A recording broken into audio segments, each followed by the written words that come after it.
There's one missed call that just gets under my skin. Oh, that one at the end of that game that the Celtics lost. We're going to talk about that. And where along the way on the learning curve are the Boston Celtics? It's all right now on the Locked On Celtics podcast. Be ever ready. Recognize the city of champs. Boston, baby, we do what you can't. Locked on number 18, Tatum and Brown, J-team, step back. We gon' wet that and slay teams. Of course, the Celtics, who else could it be? Screaming like KG with the Larry O.B.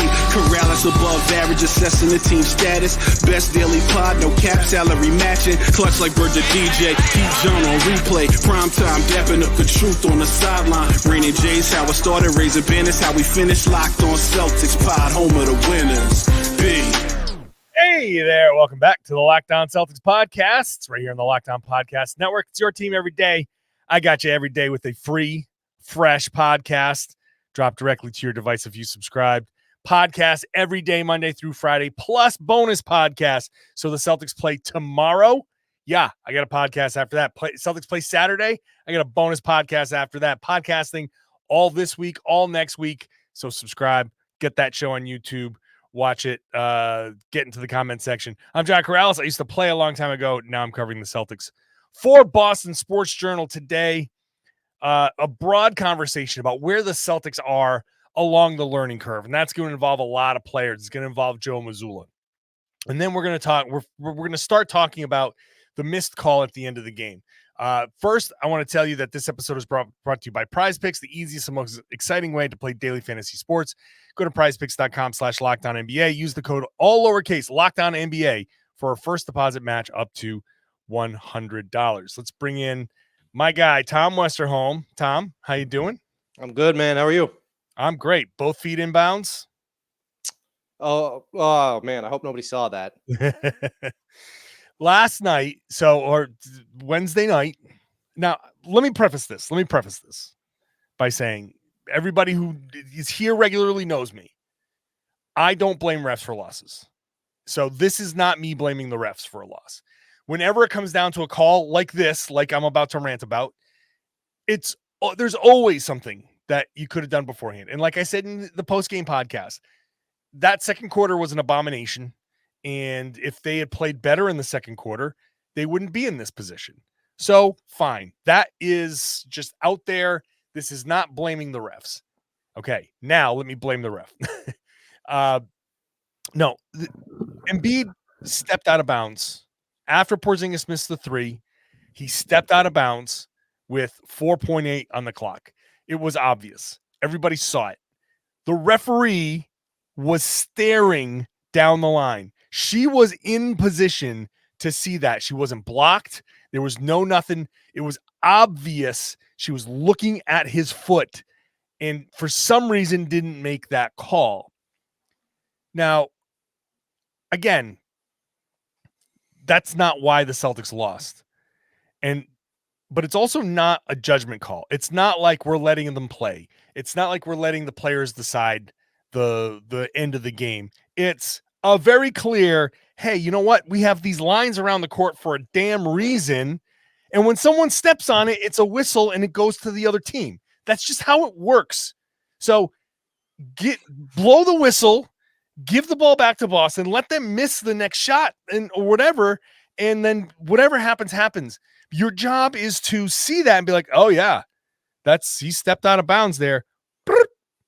Boston ball, and let them figure it out. And the fact that she didn't make that call is just egregious.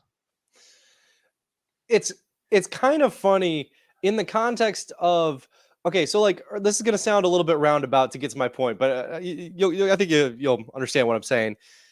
Kristaps Porzingis earlier in the game, right? Dunks the ball, swung back like this much. That was a terrible tech. It was a horrible technical. And it's like, the thing about NBA referees, it is their job to be notoriously sticklers about rules, right? Sure. You're expected as a referee to see a violation, see an infraction, call a violation, call an infraction.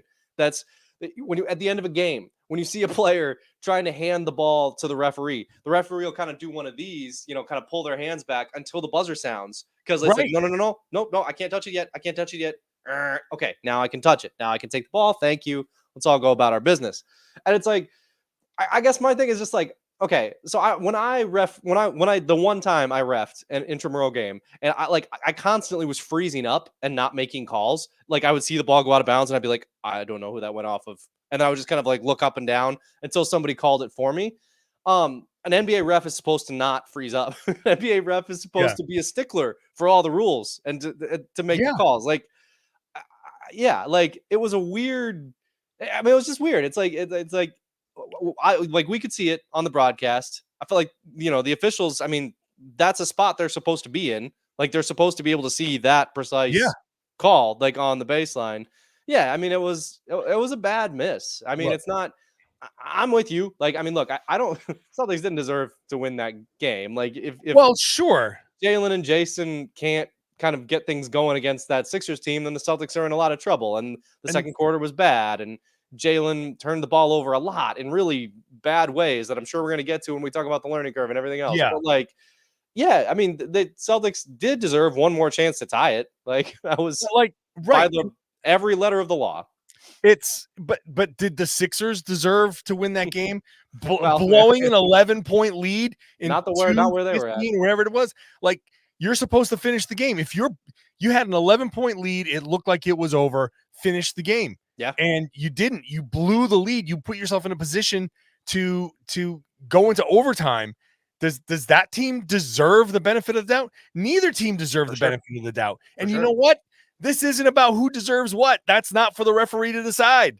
That's for us to talk about. Well, it kind of is. The referee is supposed to decide that the Celtics deserve the ball based on the fact that the Sixers big man had his foot out of bounds. Exactly it. The foot was out of bounds, and that was it. Like it's not like, well, the Celtics.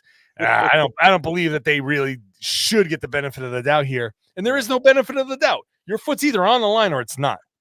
If it was a play like when Tatum fouled LeBron and LeBron went into started breakdancing on the floor, like that was, you can't do much about that. It's like, well, I didn't see it or whatever. I'm going to let them play. Fine. But just the obvious, being out of bounds, you got to call it. And I think the NBA has to come down hard on this just because I do FanDuel reads, right? I do, if I've got money riding on this and the NBA is pushing all of the gambling, if I'm a bettor and I'm betting on the Celtics, I'm looking at this as they no, you don't just if you're playing blackjack and the card flips and I get blackjack and you don't give me my money, I'm like, well, wait a second. You know what I mean? You can't just make that determination. You have to play the whole game, the full 48 minutes. However it goes, it goes. One team leads for 47 minutes and the other team leads in the last one, then that team wins. That doesn't matter. It doesn't matter who deserves what. If you're putting money on the game, you're sitting there. It's there's no well, the Celtics were favored by 3.5, but they really deserved to, win by 5. So we'll give you the money. No, there's none of that stuff. Yeah. On top of this is the Sixers. This is the division rival. If the Celtics were able to pull that game off, that's a tiebreaker. Yeah. That's a potential. We can go down slippery slope road of if the Celtics lose a tiebreaker, if they lose a game 7 in Philly, you can go back to this game and be like, hey, they shouldn't have even been in this position in the first place. Should have been a home game. You know what I mean? So you can't have as a league, you can't have that stuff just hanging out there. Right. And I don't know. Well, and especially to your point, the NBA, we're not the ones on a slippery slope here. The NBA is the ones on a slippery slope. They're the ones who are who made the calculated decision to embrace gambling, right? To say okay, listen, we're going to do this thing that is really going to it's going to bring in a ton more revenue. And hey, guess what? It has. It totally has. And 100%. But in doing that, you also open yourself up to the fact that okay, now your officials are going to be under a lot of scrutiny, and they have to get calls right. And they have to get, you're right. It's a big deal. And that's a big reason why. It's not the reason why the Celtics lost. No, and I don't, no. and I'm not even bothered by the loss. Like, I'm not even worried about the loss. But that particular call bothers me because that's something you have to. That's you're messing with the game in that regard. You have to make that call. What cost the Celtics is, the fact that they're still learning one another. There's still a lot to learn here. And we're going to talk about the learning curve because there's a lot when we talk about the learning curve. There is a lot at play. We're going to talk about that in just a minute. Today's show is brought to you by Jase Medical, and Jase has a little something extra here for the people who, we're talking about being prepared, but that applies to a lot of your medications that you rely on for a lot of different things, and that includes ED medications. And now at Jase Medical, you can get a 1-year supply on your ED medications as well. And now, so that means you can go on that big extended travel trip and not worry about if some sort of delay or flight cancellation. You're going to be prepared. If something happens, a supply chain issue, you're, cut off from your provider, you are covered. You don't have to worry about whether you can refill your prescriptions there for the generic Cialis, Viagra, and other ED medications. And this is all possible because of Jase Medical. Go online right now, jasemedical.com, to receive your 12-month supply on your daily medication. Remember to use the promo code LOCKEDON at checkout for a discount as well. A verified customer said about Jase, quote, "I'm thankful for the service. Supply chain issues cost me to cut pills in half to have it. And I ordered most of my daily meds with a year supply. I ordered an antibiotic kit. I feel secure now. Prices are lower than local pharmacies. I highly recommend this for everyone." End quote. If you or someone you love would like to get some peace of mind by having a year supply of any daily med, go to jasemedical.com to see if it's offered for you. Remember to use the promo code LOCKEDON for $20 off your purchase at Jase, Jase Medical.com. Thank you for making Locked On Celtics your first listen every day. Make sure you're subscribed to this podcast to get daily podcasts directly to your device. Watch the show on YouTube. And hey, why not help us out and go see our competitors, Locked On Sixers, Locked On Nets. They've got different perspectives on the game, obviously, so check them out wherever you get your podcasts. Let's bring Tom back into the conversation. The learning curve, Tom, it is a tough thing to navigate, and the Celtics seem like they have navigated that to some degree, but when you're facing your tough opponents, you tend to see like, oh, okay, maybe this isn't going quite as well as we thought. Now there's some things at play here. Derek White, there's no somebody just had a baby plan, right? So he comes in at 4:00, gets a warm up and is like, yeah, let's just go. Let's just figure. It's like when I was young and skipping class to go play in my work boots. Like, yeah, you do like a little hamstring stretch, you do a little quad stretch. Like, I'm ready. Let's just go. So there are things to be alive, incidentally. What a time. That was yeah. Oh man, I miss those days. Now I don't even play basketball anymore. If I do, it takes a solid hour to get loose, to mentally prepare myself for what's coming. A handful of Advil to make sure that I can get through it. Oh yeah. So anyway, how do you feel they are as far as like if the learning curve is, I don't know, we want to do a 1 to 10, 1 to 100. What's the scale here? Where do you think they are on that scale? I mean, so it's tricky, right? Because like we saw how good they can look. The competition hasn't always been good. Like competition hasn't always been NBA caliber. Right. I would say. We did the podcast last week about absurdly early stats, and we were talking about all the pull-up jumpers that they took. Yeah. We knew that was a roundabout way of saying like this isn't sustainable. Like they're going to hit a bump here because just dribbling straight down the floor, jumping, hitting a jumper and then running back, like, oh yeah, that's not good offense. Good work if you can get it, but probably not sustainable. Right. Right. Like, yeah, for sure. And I think, if there's, if you're concerned, I think it's, it's over something like, okay, why doesn't, like, I think what coming into the season, I thought things were going to look a little bit easier in games like against the Sixers or like the Timberwolves. I thought it would look a little easier for Jaylen. I thought it would look a little easier for Tatum than it did in those games. Especially against the Sixers. Like, I understand the Timberwolves have some defensive guys who make things really hard. I mean, I think, when you talk about the learning curve, when you talk about like putting a number on it, I mean, I'm probably like right about in the middle. I think that there's been encouraging signs. I think that we've seen, first couple games, the Knicks are no pushover. Like, it was nice to see the Celtics play well against them. It was nice to see Porzingis kind of really open things up and hit threes. I mean, Porzingis, team's top scorer yesterday. Like, that matters quite a bit too.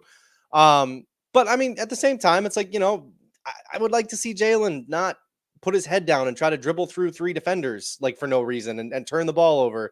Like, I would like to see, I would like to see things look a little bit easier for Tatum from time to time. Like, so, I mean, again, it's a learning curve. It's really early, and the Celtics are 5-2. Like, that's so far from panic time. It's, but yeah, I think at the same time, like, these last couple of games have hammered home, not only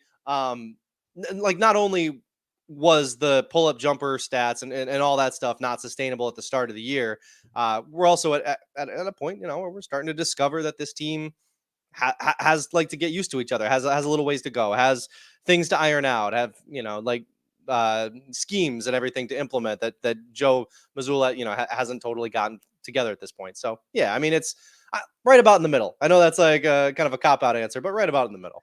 No, I mean, that's fair. I mean, we can pull it back out to, scale of 1 to 10, 1 to 100, 1 to 1,000. Like, where are they? Somewhere in that, like, yeah, I would say they're somewhere in the middle seems about right, because there is still, there has to be an adjustment period. There has to be. And we all get caught up, and people love to get caught up in the wins and the losses. Every win means that they're winning a championship. Every loss means that, fire Joe Mazzulla. It's much more nuanced than that. And there's Jaylen and Jayson and all those guys that have been here. They all go off in the summer and are adding to their games, right? Or trying to add to their games, or trying to improve what they have at the very least. And then you throw in Kristaps Porzingis, and then you throw in Drew Holiday right before training camp, and you expect it to just be seamless and just hit the ground running, which they did, and just stay seamless. Like, they came out and they faced teams that basically gave them mismatches, a lot of mismatches. Yeah. And they were able to take advantage of it. You just come down the floor and Jaylen just has a mismatch because somebody, either you're cross-matched or whatever. Jaylen's like, yeah, I'll take this jumper. And look, Jaylen is getting a lot of crap for that loss in Philly. I'm looking at the game again. He didn't take any shots that were any different than he's been taking. He just missed them for some reason. They were all just short. He just didn't have the legs. He didn't have it. And okay, if he hits a normal amount of his shots, then everybody's like talking about, oh wow, Jaylen's figuring it out. He's bouncing back. Well, they still have to kind of like relearn how they're playing with one another. They have to learn where the sacrifices are coming from and who's sacrificing every night, and how to navigate. How do we figure out who's sacrificing tonight? You go into a game and they say, okay, like, you don't go into it with a plan saying, hey, today I'm going to take a step back. And if they did, well, look at the box score. Jaylen and Jayson both took like 14 and 11 shot, whatever it was. that's if it was their turn to take the step back, then it's on the other guys to step up. And if that's just happening naturally, and you realize, gee, Jayson's not getting a lot of shots, then that's on the other guys to step up and take and make shots. So that's all still a feeling out process. I don't think that they are so far behind, or I didn't think, and I didn't think they were that far ahead to start. Like, they just got some good matchups, and against the tougher teams, they are just struggling to play well consistently. But that's across the board, and that goes with the coach too. Let's pick that up in just a second. First, today's show brought to you by our good friends over at Prize Picks. Prize Picks is daily fantasy done right, because it's you against the projections. You pick 2 to 6 players, and Prize Picks sets the numbers, sets the points. They set the projection, and you go more or less. If you get all 6 players right, you can win up to 25 times your money. So drop $10, $250 sounds good for getting 6 projections right. It's not as easy as you sound, but that's part of the fun of it. So check it out. Again, you're not playing against other people, and you can cross leagues. They have specials leagues where you can go NBA players and NFL players, right? You can go like Mac Jones touchdown passes, which is like take the less than on that, but you can have that, and Jayson Tatum points, and take the over on the Tatum points. You get that right, then hey, that's you can win there. Prize Picks also offers a reboot policy. So if your player gets hurt in the first half, doesn't come back in the second, that player's rebooted. Prize Picks, the only daily fantasy platform that has that injury insurance policy. So go check it out. prizepicks.com/LockedOnNBA. Use the code LockedOnNBA. When you do that, you get a first deposit match up to $100. So if you deposit up to $100 at prizepicks.com/LockedOnNBA, or use the code LockedOnNBA, you'll get up to that 100 matched. So check it out. prizepicks.com/LockedOnNBA. Thank you for making Locked On Celtics your first listen. How about Locked On NBA as your second listen? Rotating hosts all week. I got the Wednesday show with Jake Madison. It's a lot of fun. The league covered in a fun, unique way. So check it out. Find it wherever you found this podcast. When we talk about the learning curve, the level of aggression, I guess, is part of it. The when to use Porzingis has been like early in the game, they were using Porzingis a lot, and I think they got away from it against Philly as part of the action, partly because I think he got into foul trouble. They have to figure out how to play against these teams with elite shot blockers. I just feel like the timing, like it's like sanding. You're almost in place. You've got all the joints like figured out. Like you it's just, you got to sand it down just to kind of like get the fit right. And sometimes you put it together and you put the table that you're building on, and it's like, oh, this is wobbly. This isn't going to work. And you're just going to sand certain things down. You're in. I think they're in the fine tuning stage. I don't think it's that much, but when you're fine tuning an NBA defense or an NBA offense, the difference is if you're fine tuning an NBA defense, you're giving up buckets, right? And that makes you look bad. If you're fine tuning an NBA offense, you're not getting the shots you want, and you're settling for jumpers and settling for threes, which, by the way, I didn't think they did a lot of in that game. I kind of liked most of the threes that they took. In fact, they missed some good shots. Yeah, I would say they made, like, I'm watching all the 3-pointers, and as the shots being taken, I'm like, oh, I didn't like that. Oh, it went in. Like the ones I didn't like are the ones they actually made more than they missed some good looks. So, but I don't know. I just feel like they're in the fine tuning stage. No, totally. And I think it kind of goes back to your point about the pull up jumpers, right? Is like that can paper over the fine tuning stage, right? Like if you're making kind of an unsustainable number of shots, if your offense is kind of humming at an unsustainable level, like that'll paper over things for sure. It can also kind of push back the development process a little bit, right? Because like if you're and I mean, honestly, again, we kind of talked about this with Minnesota. If if bad things happen to a good team early, like if a good team struggles early in the season, that can be kind of a good thing, because then you have to build some good habits. Then you have to build some sustainable offense that can work for you if the pull-up jumpers aren't working. And yeah, like those numbers weren't sustainable early in the year. This Celtics team now has a chance to kind of take all of these awesome pieces that Brad Stevens has assembled and put together and build something coherent, build something that makes sense, and build something that can kind of, you know, go forward, that can overcome an off night. And I think that's, I think you're right. I think that's where we're at. I think that's where, the sanding and the fine tuning comes to. And I think too, like, we just run into this, like you mentioned it a minute ago, but like every game feels like, a make or break, like a make or break moment, especially when it's the Sixers. But realistically, like, yeah, it was game 7. Like it's gonna be all right. Game 7 of the regular season, not game 7 of a finals. Correct. Series, Yes, right. You know what I mean? Game. Yeah. Yes. I think the one thing that I don't want the Celtics to do, and like, I am completely fine with where they are. Yeah. Completely fine with where they are. My opinion of them has not changed. They're a championship team. This is a championship level team. The problem that I have is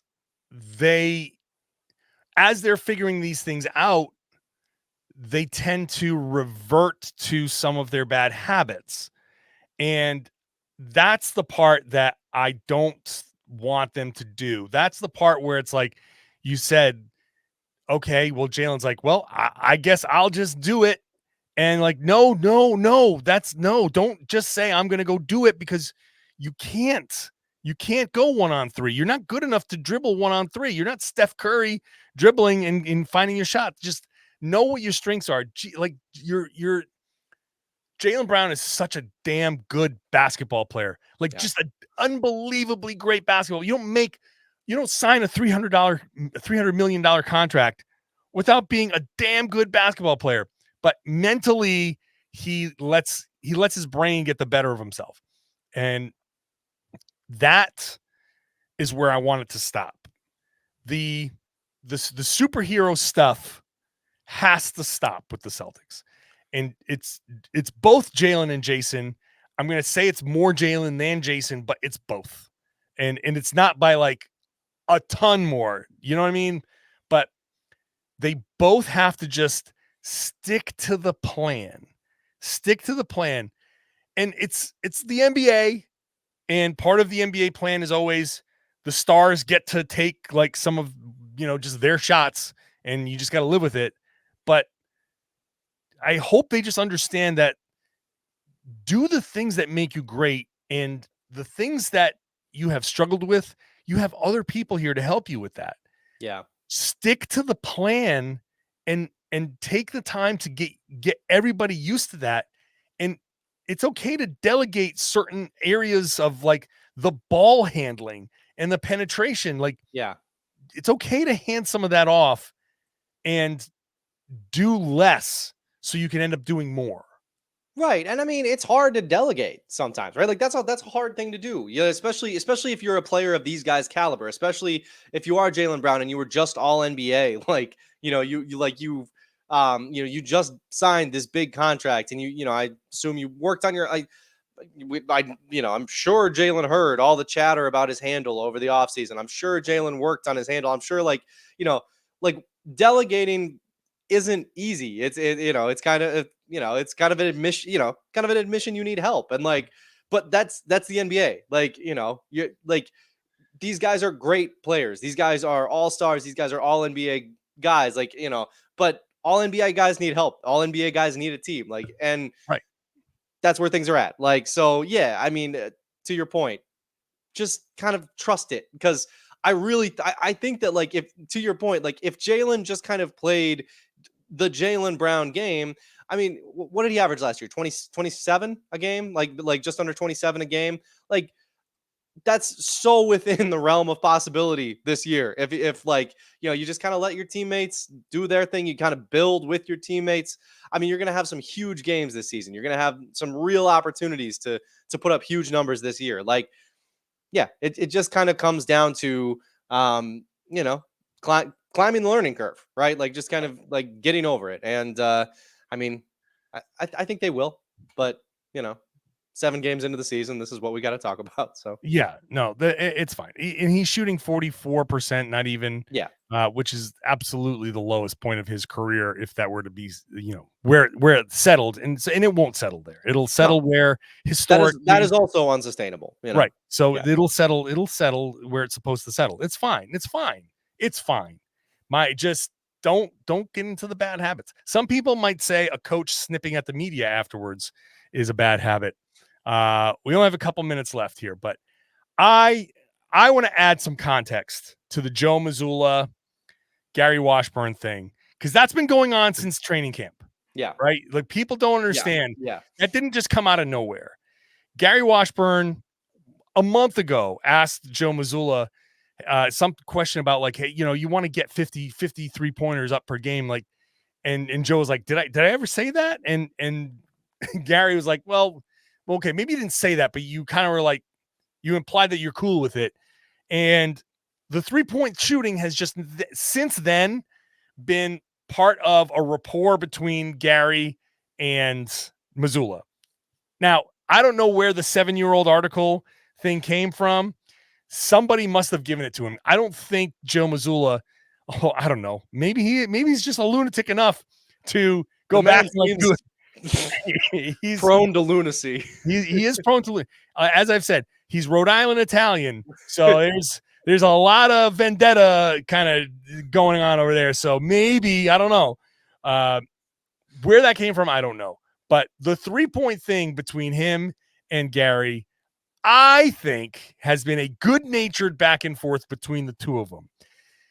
I don't think Joe really intended for that to be an on-camera, like, watch me get this reporter.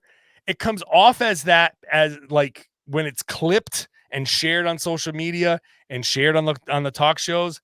I think the greater context for me makes it feel like it was just a continuation of like a running joke between the two of them. But I'm not Gary Washburn, and I don't know how he took it.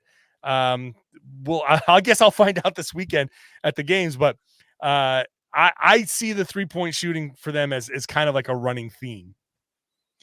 For sure. I will say if Mazzulla didn't think that was going to get clipped and shared everywhere, a little bit short-sighted, because like, it's 2023 and you're the coach of the Boston Celtics, and Right. And not for nothing, there is not a thing.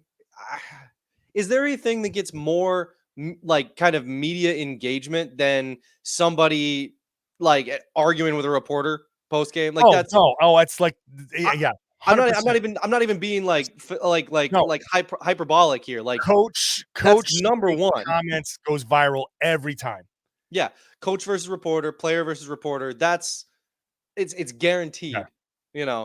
So if Joe wasn't intending for that to kind of get out there a little bit, I guess let that be a lesson. Like it's always going to. If you go at a reporter, it's always going to go viral. Right. Even if it's good natured, like the context is stripped. Yeah. And it's like, I don't know where it was.